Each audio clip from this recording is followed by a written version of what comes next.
זרע, הדור שמצווה קוראים אנו.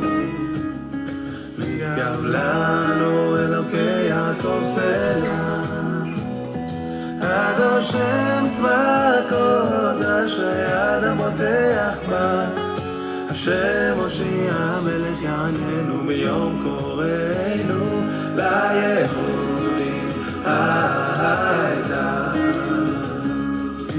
אורה ושמחה וששון ועיקר כן תהיה לנו כוס ישועות אשא ובשם השם אקרא.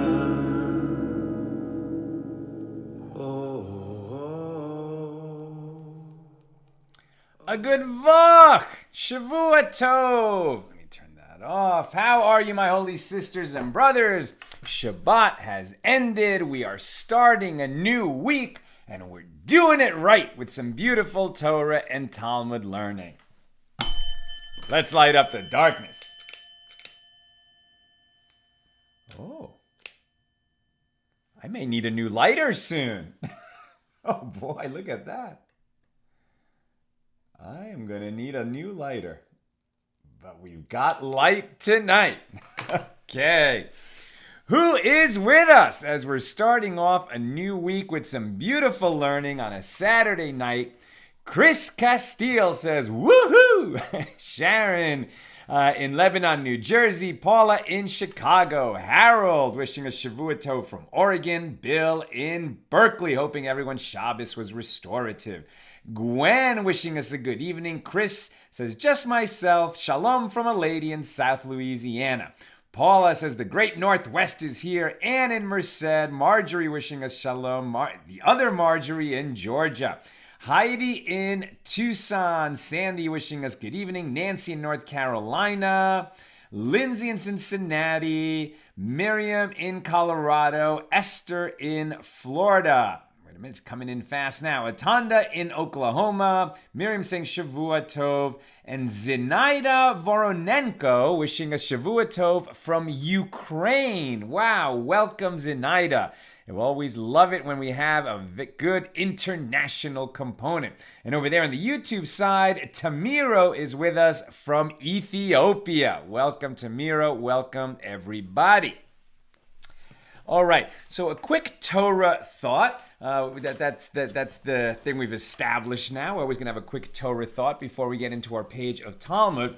However, today's thought relates strongly to what we're learning in the Talmud. So I heard this from my Rav, Rabbi Yehuda Kalmanson, today. So this Torah portion that we read in Shul today included the laws of Yom Kippur. Now, by the way, Michael asked me to say Yom Kippur because that's the way he always heard it and was educated. And thank God, we definitely have, even within the most traditional and frum and orthodox traditions, there's varieties.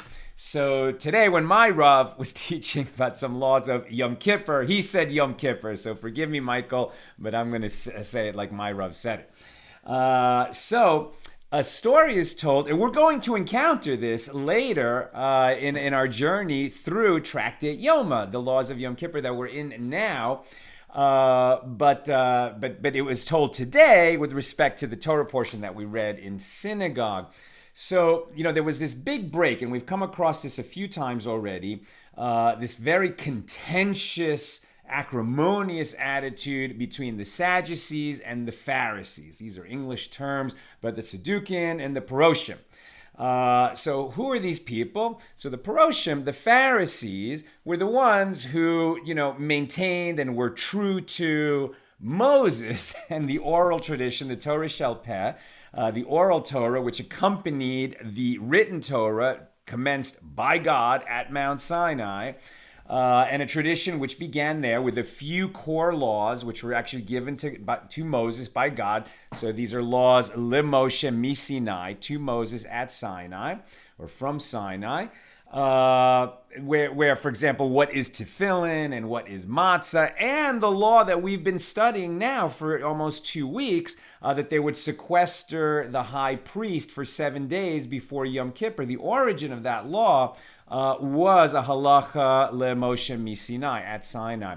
The Tzedukim, right, the Sadducees were the followers of, I guess, their original guy Tzadok.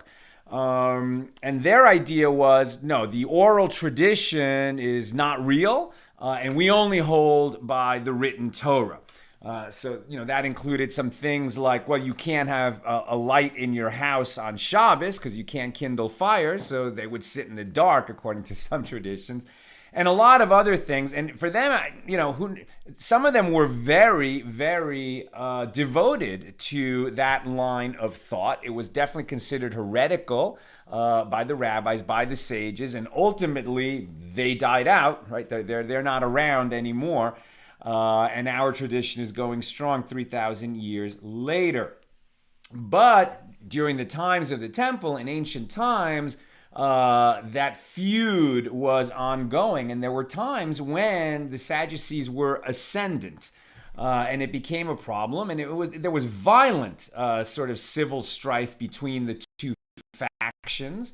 And so there were at times kings who, were beholden to the Sadducee faction, and they would then go and kill rabbis and Pharisees, etc. It was very ugly, very evil, and contentious. At any rate, as we'll see in our journey here, there were times when, neither faction was exactly in power. It was unclear. But in terms of the priesthood serving in the temple and the performance of the Yom Kippur rites that were, that accrued to the high priest on Yom Kippur, they had to make sure that the high priest was not a secret Sadducee. This is something they would actually take an oath that you are not beholden to this heretical stream, which is, considered basically by our rabbis to be anti-Jewish. It's nice that you believe in the written Torah, but there's certain laws in the written Torah that can't be understood without the oral tradition. And as it's been built up over the many centuries, even then it was an old tradition over 1,000 years old. And so they would make the high priest take an oath that he was not one of these people. It once happened that one of these Sadducees sort of kept it secret long enough and broke through. God himself appointed the high priest. And as we saw, there was a lot of corruption in the Second Temple period. First Temple, over 400 years, 18 high priests in all that time. Second Temple period, approximately the same amount of time, a little over 400 years, and 300 high priests served, often because they were corruptly trying to get the office for the prestige of it. Some of them probably realized they should not be serving on Yom Kippur because they would not survive that ordeal when they enter the Holy of Holies, and one who is not pure will not survive. But at any rate, one of these Sadducees got himself through. And then one of the tenets of the Sadducees was that they held that when the high priest enters the Holy of Holies, the sages taught the priest that what you do, and the way it had always been done throughout the whole First Temple period, is that the priest, you sort of had to be somewhat agile, even a little bit athletic to do this, but you had to have, your two hands cupped. And we'll study this in our journey here in Tractate Yoma.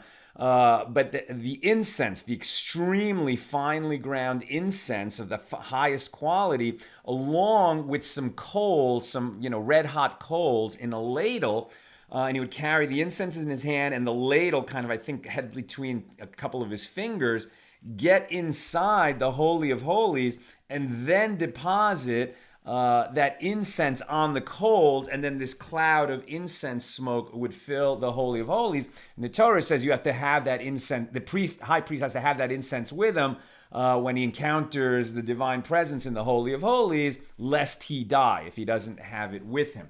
Somehow, the Sadducees believed that the proper way to do that law was to put the incense on the coals before entering the Holy of Holies. And then when this one particular Sadducee got himself, kept it secret that he was a Sadducee until he became the high priest, And then, he entered the sanctuary. Before entering the Holy of Holies, he put the incense on the coals. He went in. He had the cloud of incense with him, but he didn't do the correct procedure because he did it, this way against the method decreed by the sage, or that interpreted from the Torah by the sages. It's not spelled out exactly where you put it in, but the sages said you have to do it inside that room. This guy said the Sadducees always wanted to do it outside. We never had a chance to prove that was the correct way until this young high priest did it. Now, he survived going in, so you might think it was correct what he did. However, he came out and he sort of ran to tell his father, I guess after the rituals of Yom Kippur were over, and he said, I did it. I did the incense on the coals outside the Holy of Holies. And his father said, listen, I'm a Sadducee, you're a Sadducee, we think that's the correct way to do it. But we live in a nation that is ruled by the law of the Pharisees, and I never imagined that you would try to do that. And the son said, well, now that I've always wanted to do that all my life, and now that I finally had the chance, was I not going to take advantage of it? And the father says, according to the version in the Talmud here in the Bavli, the Babylonian Talmud, I hope you survive this. And not 3 days had passed before he died in a painful death. Now, the reason that Rav Yekusiel told this story this morning was to say, well, what really was sort of philosophically at stake between the Sadducees and the Pharisees? The Sadducees were saying that, well, the Torah was given to us, the written Torah, like a finished meal, right? And it's done. And likewise, would the waiter prepare the food, table side for the king, or would they rather prepare it in the kitchen and then bring it complete to the king? So he thought we should prepare the food, and the only thing that gets brought into the Holy of Holies, it's not, food that God eats, God doesn't eat, but this incense, right, that it creates a pleasing aroma before the Lord. So it should be prepared before he enters the Holy of Holies. But the Pharisees said, no, it should be prepared inside the Holy of Holies. And that reflects, basically what God taught Moses, and Moses taught Joshua, and Joshua taught the elders, and the elders taught the prophets, and the prophets passed it on to the judges and the men of the great assembly, etc. The whole rabbinic tradition, and this idea that God gave us a Torah which is not complete. Right? There were certain oral laws that were left out of it that commenced the oral tradition at Sinai.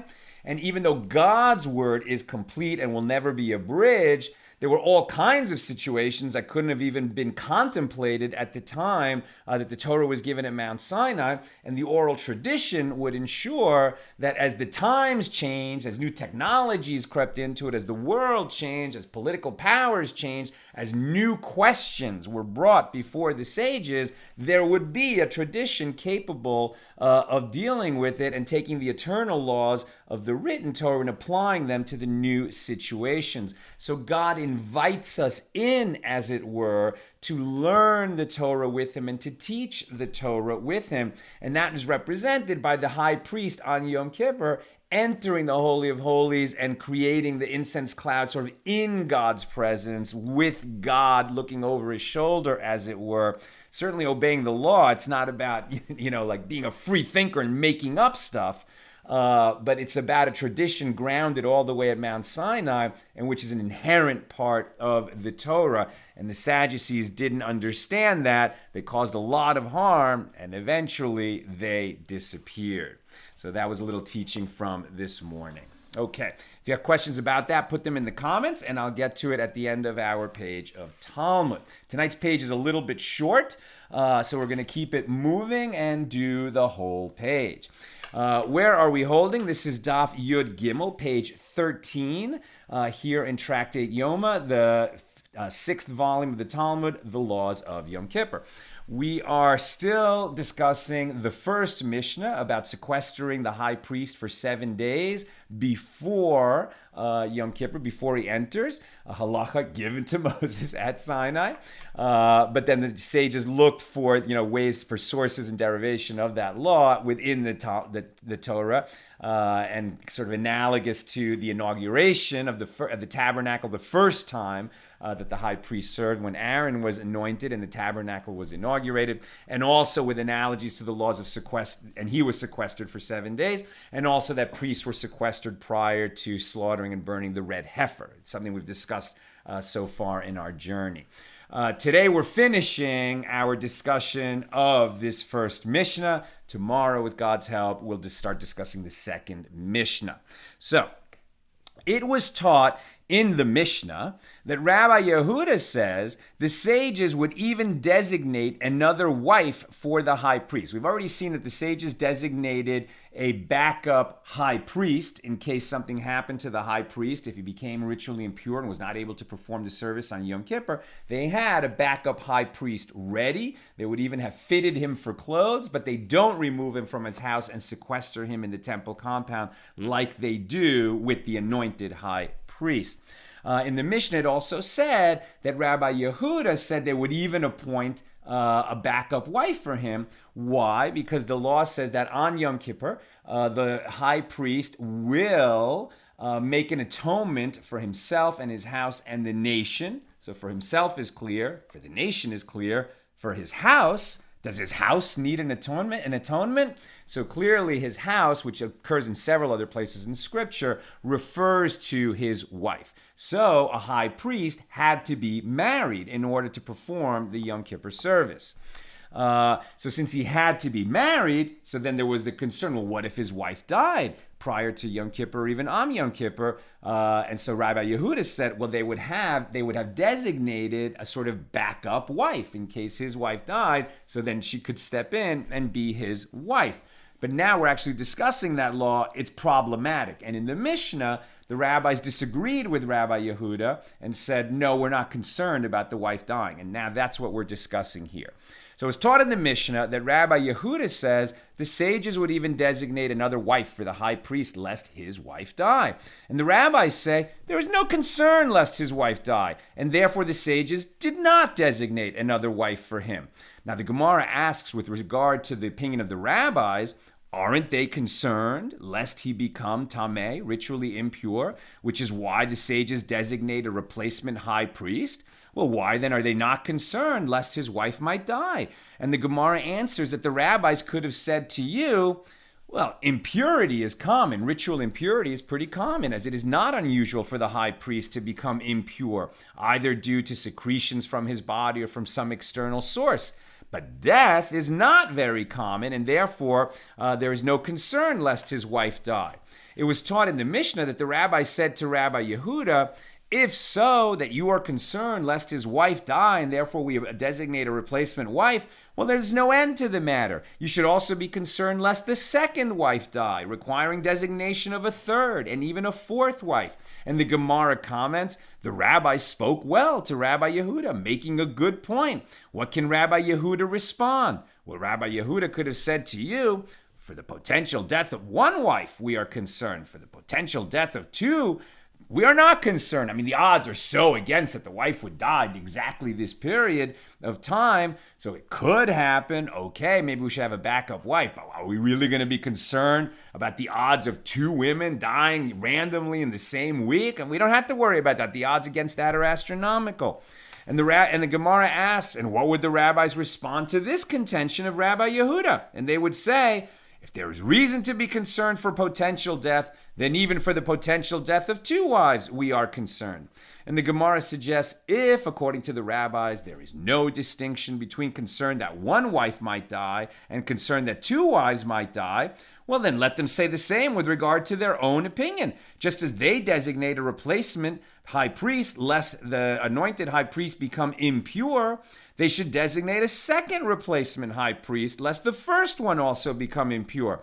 And the Gemara answers that the rabbis could have said to you, The high priest is vigilant in avoiding impurity. No amount of vigilance can prevent a random death. So the Gemara asks, if he is vigilant in avoiding impurity, then why did the sages designate another priest in his stead? If he's going to be vigilant to remain in a state of purity, why have the backup high priest? The reason for the designation of the replacement is that once we establish a replacement as a rival, all the more so will the high priest be even more vigilant. The goal is to keep him pure, not to replace him. The fact that we have a backup high priest designated and he knows that will make him even more careful to keep himself in a state of ritual purity. Now, the Gemara, so we never have from Rav Steinsaltz, okay, and the halacha is, but it would appear from the Mishna that only Rabbi Yehuda said that they would appoint a backup wife. And the rabbis said, we're not really concerned about this problem. It's so unlikely to happen, so we don't have this backup wife. But now the Gemara is going to examine, okay, well, if the law followed the opinion of Rabbi Yehuda, so how would we actually handle this backup wife? Okay, now this is going to be a little bit of a fun logic game. So bear with the Gemara as we go through this. And basically the Gemara is going to lay out, well, if you wanted to have a backup wife, how would we do that? It's problematic because we want to make sure that he only has one wife at a time. And if he has a backup wife, what does that mean? Is he actually going to get married on the day? Or is she already betrothed to him? Is she technically his wife but not his wife? How are we going to actually handle that? And the Gemara is going to quickly go through all of the cases to arrive at its solution. So the Gemara asks with regard to Rabbi Yehuda's opinion, and is the designation of a second wife sufficient for him? The merciful one stated in the Torah, and he shall make atonement for himself and for his house. House means wife, and this designated woman is not his wife, as they are not yet married. So what purpose does designation serve if his wife dies on Yom Kippur? The Gemara answers, he betroths her before Yom Kippur. So betrothal, sort of like engagement, and we'll certainly be talking a lot more about betrothal later in our journey through the Talmud. But the idea is, when they were betrothed, they hadn't consummated the union yet, but once betrothed, the woman is no longer permitted to any other man. I mean, it was possible under Torah law for a man to have more than one wife, so he doesn't need to make him exclusive that he is prohibited to anyone else because he could marry, third wife. But once a woman is betrothed to a man, they're not fully married if they haven't consummated the union or done something else, the marriage ceremony. But once betrothed, it is a form of marriage because she is now permitted to him, or will be permitted to him once fully married, but already prohibited to any other man. Okay, so he betroths her before Yom Kippur. So the Gemara asks, okay, but does that solve the problem? But that does not solve the problem. As long as he has not married her, she is not yet his house, i.e. his wife. Betrothal, okay, she's prohibited to anyone else, but she's not fully his wife yet. So the Gemara answers, well, Rabbi Yehuda would say that not only is a replacement wife designated, but he actually marries her. But if so, another problem arises, that now the high priest has two houses. And the merciful one said in his Torah, and he shall make atonement for himself and for his house. Singular. He atones for one house and not for two houses. So the Gemara answers, Rabbi Yehuda says that after marrying the second wife, he then divorces her. And the Gemara asks, but if he divorces her, our difficulty is restored to its original place. There is no point in designating a second wife, as if the first wife dies, the second woman is not married to him. So the Gemara responds, no, it is necessary in a case where he marries her and he divorces her provisionally. As he says to her, this is your get, your bill of divorce, on condition that you die on Yom Kippur. If she dies on Yom Kippur, then she was divorced retroactively, and he has only one wife. If she does not die, but the original wife dies, so her divorce does not take effect, and the second wife is married to the high priest. In either case, the high priest only has one wife. The Gemara asks, but perhaps neither she nor the original wife will die. Remember, this is a very unlikely event in the first place. And the high priest, therefore, has two houses, has two wives on Yom Kippur. Rather, it is a case where the high priest said to her, the woman designated, this is your bill of divorce on condition that you will not die on Yom Kippur. So if she does not die, then she is divorced and he remains married to the original wife. If she dies, isn't that original wife alive and he remains married to her alone? So the Gemara says, that doesn't make sense. And perhaps the second wife will not die and her bill of divorce will be a valid bill of divorce, meaning she is not his wife, but her counterpart might die, the first wife, leaving the high priest without a wife at all on Yom Kippur. He has to have one wife. So rather, it is a case where the high priest said to her, this is your bill of divorce on condition that one of you dies. If this one dies, that one is alive. If that one dies, isn't this one alive? So the Gemara asks, and perhaps neither one of them will die, and he will then have two houses. And furthermore, the question arises, is a document of that sort a valid bill of divorce? Does a condition of that sort take effect? But didn't Rava say, if a man says to his wife, this is your bill of divorce on condition that you will not drink wine for all the days of my life and your life, that is not severance. The bill of divorce in the Torah is called a bill of severance, meaning that for the document to be valid, all connections between the husband and the wife must be severed. Once it's a proper divorce, then she becomes permitted to other men. She can marry again. She is no longer connected to this man. But if the bill of divorce comes with some kind of a condition that ties her in the future to this man, it's only a valid divorce if you desist from drinking wine all the days of your life, then her connection to that husband is not severed and it is not a valid divorce.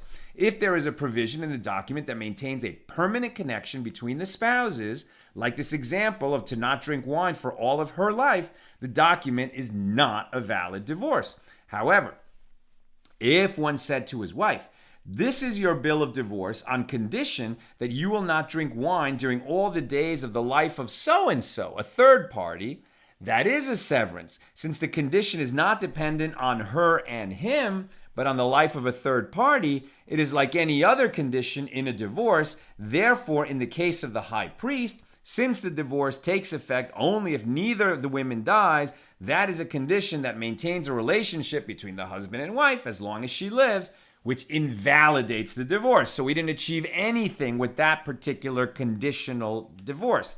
Remember, we're trying to use this conditional bill of divorce in order to achieve a situation where he's married to one and only one wife, and there is a wife for him in case the first wife dies.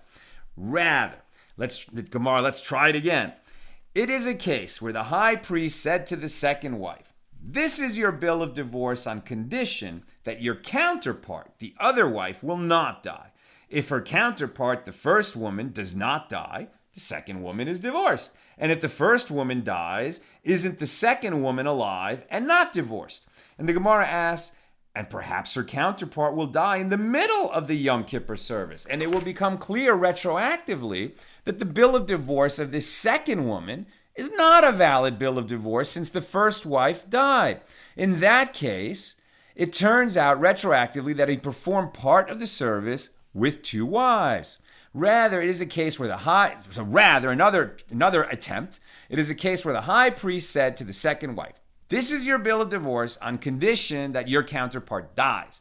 And the Gemara asks, in this case too, perhaps her counterpart will die, and the bill of divorce of this second woman is a valid bill of divorce, and he will remain without a house at all. So all of these cases where they're trying to set up the condition they're looking for, it just doesn't work. It's very difficult to achieve that, at the moment, he only has one wife, and at the moment that his wife dies, he has another wife already. But it's just problematic to actually create that condition. So now they try again. So rather, this is a case where he divorces both of them provisionally, with a different stipulation to each woman. So to one, he says, and by the way, this idea of the conditional divorce, there were cases where this was very important, like a soldier going to war. And the fear was that the soldier would be part of a big army in a huge battle, and he ends up missing. and no one knows for sure whether he died or was captured and made a slave in some foreign land. Now his wife waiting for him at home will never know what happened to her husband, and because there's no proof that he died, she would become an aguna. She would not be able to remarry. She would be like in this, twilight zone where she can never remarry because it's unclear whether her husband died or not. And so to prevent that situation from happening, to protect the wife, they would give their wives conditional bills of divorce. I forget exactly what the formula was, but if I don't return from the war within a certain amount of time, then you are divorced, right? And that would protect her from the missing soldier problem. So that's where conditional bills of divorce are very effective. But here, trying to use it for a situation with the high priest, as we're seeing, is very problematic. So rather, this is a case where he divorces both of them provisionally, with a different stipulation to each woman. So to one, he says, this is your bill of divorce on condition that your counterpart will not die. And to the other one, he says, this is your bill of divorce on condition that you will not enter the synagogue on Yom Kippur, cognizant of the fact that she can easily fulfill that condition and thereby affect her divorce. And the Gemara asks, and perhaps her counterpart will not die, fulfilling the condition and affecting the divorce of one wife, and she will not enter the synagogue, fulfilling the condition and affecting the divorce of the other wife. And in that case, the bill of divorce of both women is a valid bill of divorce, and the high priest has no wife on Yom Kippur. So that didn't work. So they try again. What if to one of the women, the high priest says, this is your bill of divorce on condition that your counterpart does not die. And to the other one of the women, he says, this is your bill of divorce on condition that I, the high priest, will enter the synagogue. If this wife dies, that other one is alive. And if that other one dies, this one is alive. So what is there to say in refuting this possibility? Well, perhaps her counterpart will die in the middle of the service, and it will turn out retroactively that he performed part of the service with two houses, married to two wives. If he sees that she seeks, i.e., she is about to die, he will then preemptively enter the synagogue, rendering the bill of divorce of the dying wife a valid bill of divorce retroactively. He will then be married to only one woman. In that way, a second wife can be designated for the high priest without him being married to two women on Yom Kippur. So this complex arrangement would seem to suffice the conditions for what Rabbi Yehuda was saying, that they would designate a backup wife just in case. But recall that the rabbis said to Rabbi Yehuda, we're not concerned about the death of a second wife. We don't appoint a backup wife. And maybe having seen what it would take to enact Rabbi Yehuda's provision, we get a sense of why the rabbis disagreed with Rabbi Yehuda. Rav Asi, and some say it was Rav Avira, strongly objects to this conclusion about the two conditional bills of divorce, and says, if that is so, that from the term his house in the singular, one derives that he must have one wife and not two, well, then we have a problem with a different law in the Torah, which has to do with the Yevama. So there is a law in the Torah that if a man is married and then he dies before the couple has children and he has a brother, then the brother should marry the dead brother's widow, and the first child that they will have is considered the son or the child of the brother who died. And that's called a levirate marriage. And if they don't want to marry each other, they don't have to, but they do have to perform a ceremony called chalitza, which would then excuse them from having this obligation to marry each other. So with regard to that law, it says that what if two widows of a brother who died without a child, right? So this brother already had two wives. All of this was ruled out of legality only about 1,000 years ago, when it finally became the law that a man cannot have two wives. So for 1,000 years, Jewish law has been a man cannot have two wives. But as we've seen in biblical times, a man could have two wives, right? Jacob had at least two wives, and their maidservants who became mothers of his children. Some call them concubines, but they're really his wives as well. So those are the mothers of the 12 tribes of Israel. So he had multiple wives.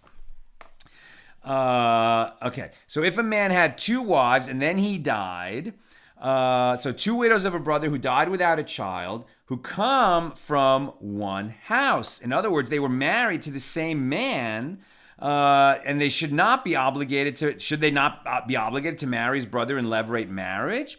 In addressing levirate marriage, the Torah says, Deuteronomy 25:9, so shall it be done to the man that does not build his brother's house. It's an obligation. If he doesn't want to marry his brother's widow because they didn't have children, then it's a shanda. It's an embarrassment. It's a shame for him. And that ceremony that releases him and his brother's widow from marrying each other is where, what is it? Like she takes off her sandal and hands it to him, and it has to do with a sandal. I don't remember the exact particulars of the ceremony, but the point is it's public, and they have to say in front of other people, so shall be done to the man who refuses to build his brother's house, right? So now that term house is being used. One may derive from this one house, i.e., wife and not 2 wives. And the Gemara responds that when the Torah says, then his Yevama, right, the widow of his dead brother, shall go up to the gate, and his Yevama will draw nigh to him. It's Deuteronomy 25:7 and 25:9. She, the Yavam, is mentioned twice. It comes to include a situation where the deceased had 2 wives. In that case, one of them is required to marry his brother in levirate marriage. And so the idea here is, well, why are we making this big thing that the high priest can't have 2 wives because it says house and not houses? Maybe he can have 2 wives. We've already seen that the house can refer to 2 wives in the case of the levirate marriage. Ravina, and some say it was Rav Sherevia, strongly objects to this. It was stated above that a woman betrothed to the high priest is not considered his house, i.e. his wife.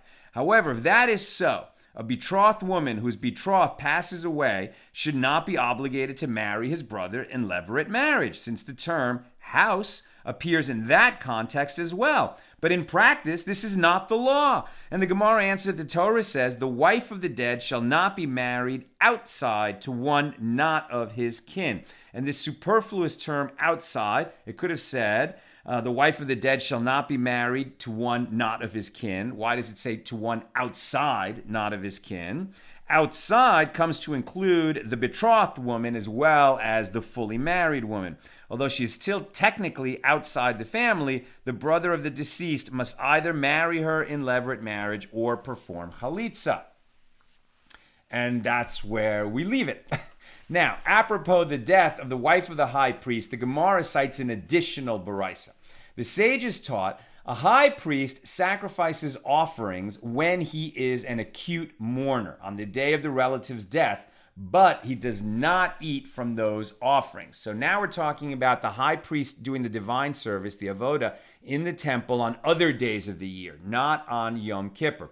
Now we saw this in the Torah when Aaron, who was the first high priest, his sons died. They brought that strange fire on the altar, Nadav and Avihu. And then he was an acute mourner, meaning somebody who has lost a very close relative on the day that that person dies. So on the day of the death, there's a lot of things that you're not allowed to do. But the high priest has an obligation to the nation. So as an acute mourner, he should just stop all his work. Like, an acute mourner does not go to work on the day of his close relative's death. But if he's the high priest, he has obligations to the nation. And so where did that come out? That if he had to perform the daily offering, he would bring the daily offering. But if it was the kind of offering from which the priests eat a portion, like a sin offering, the high priest would not eat if he's in the state of being an acute mourner. On the day of a relative's death, he brings the offerings, but he does not eat from those offerings. Rabbi Yehuda says the entire day. And the Gemara asks, what is the meaning of the phrase the entire day? And Rava said this phrase is necessary only to bring him from his house. Not only is it permitted for the high priest to serve in the temple when he is an acute mourner, but it is a mitzvah to bring him from his house to serve in the temple for the entire day to help ease his pain, right? The idea is that serving will ease his pain. Abaye said to him, now, according to the opinion of Rabbi Yehuda, we remove the high... Let me just turn that off. I'm going crazy.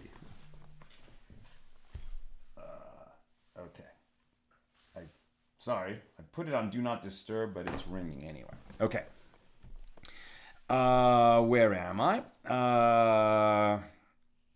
Okay, Abaye said, now, according to the opinion of Rabbi Yehuda, we remove the high priest from the temple when he is an acute mourner, as it was taught in a Baraisa. If a common priest was standing and sacrificing an offering on top of the altar, and he heard that a relative of his died, he leaves his service in the middle and exits the temple. This is the statement of Rabbi Yehuda.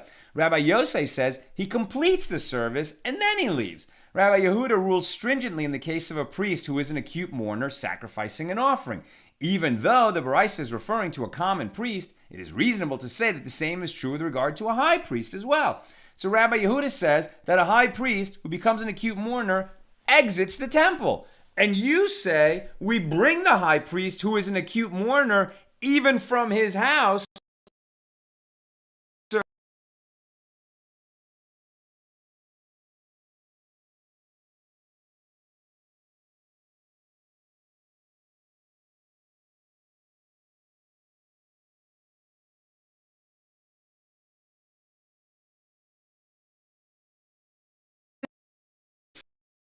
entire day. Rabbi Yehuda means the high priest does not entire day, even though the Torah allows him to do so, due to a rabbinic decree, lest he forget that he is an acute mourner and he eats consecrated food that's forbidden to him. Because he's an acute mourner, he can finish bringing the offering, but he can't eat from it because he's an acute mourner.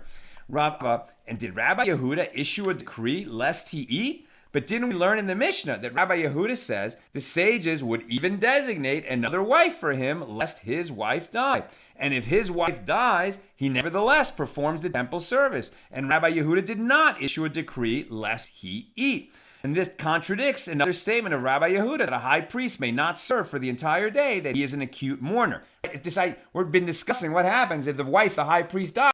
Does that mean that he needs to leave? And maybe what we should do is not appoint a backup wife, but rather he should just leave and we bring in the backup high priest to finish out the day. Rava said to him, how can these cases be compared? There in the Mishnah, since it is Yom Kippur, when everyone does not eat, he too will not come to eat. There's no issue that he's going to eat from the offerings because it's Yom Kippur, there's no eating. However, here, during the rest of the year, when everyone else eats, or the other priests eat the parts of offerings that are designated for priests to eat, he too may come to eat and violate this law that a priest who is an acute mourner may bring an offering but not eat from it. The Gemara raises a question from a different perspective. And in a case like this, would the legal status of acute mourning take effect on him, considering that she is divorced? According to Rabbi Yehuda, this is all according to Rabbi Yehuda, the high priest must give his wife a provisional divorce, in which case she is no longer his wife. If she dies, he is no longer obligated to mourn her. And the Gemara answers, although the status of acute mourning does not take effect on him legally, is he not troubled over the death of his wife? Of course he is. Therefore, according to Rabbi Yehuda, it is appropriate to prohibit his performance of the service on that day. But if it's appropriate to prohibit him performing the service, why does he need a backup wife? They should just bring in the backup priest at that point. And that perhaps explains to us why the rabbis overruled Rabbi Yehuda and said, we're not concerned about his wife dying. We don't designate the backup wife. That concludes our discussion of the first Mishnah of Tractate Yoma, and it concludes our page. So let's see if there are comments or questions. Okay, I have a note from Nina that she had to actually get one of the kids. Hold on, she's typing. No questions or comments. Okay, this is coming in slowly, but she has a question. Does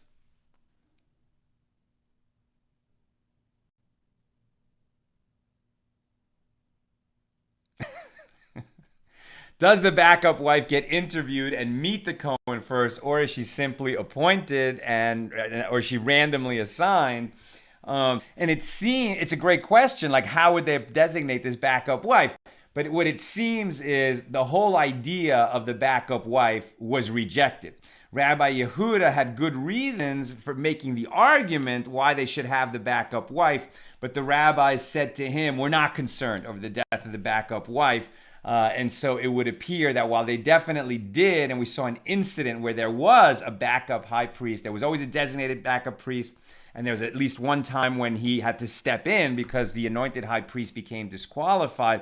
And then we saw they had to deal with the situation of a ordinary priest who was temporarily elevated to a high priest, and now they can't demote him afterward. But in terms of the backup wife issue, it never really happened, right? This is one of those thought exercises that the rabbis went through. And what would it take to actually have a situation where you have a backup wife ready? So if they were going to do that, now your hypothetical question would become a real question. So if they were going to appoint the backup wife, I would imagine they would go through the same kind of procedure for marriage that they went through for the first wife, except he's been married for a long time. It's rare that you would have a young high priest. But it seems like from the way the conversation came out, the discussion in the Gemara, that they never really did that. It would be too problematic to have the backup wife. And so the title of today's show, The Problem of Having Two Wives, a little bit of a pun. It's difficult to have two wives in any case. It's difficult to find a legal mechanism where he would have one wife only at one time, which seems to be a requirement. But ultimately, it was like a math problem. It was a hypothetical problem, and it was not one they had to deal with in real life. That is all. That is all I've got for us tonight. With God's help, we'll be together again tomorrow, Sunday night at the regular time, 6 p.m. Pacific. Have a terrific Saturday night. All the best, my holy sisters and brothers.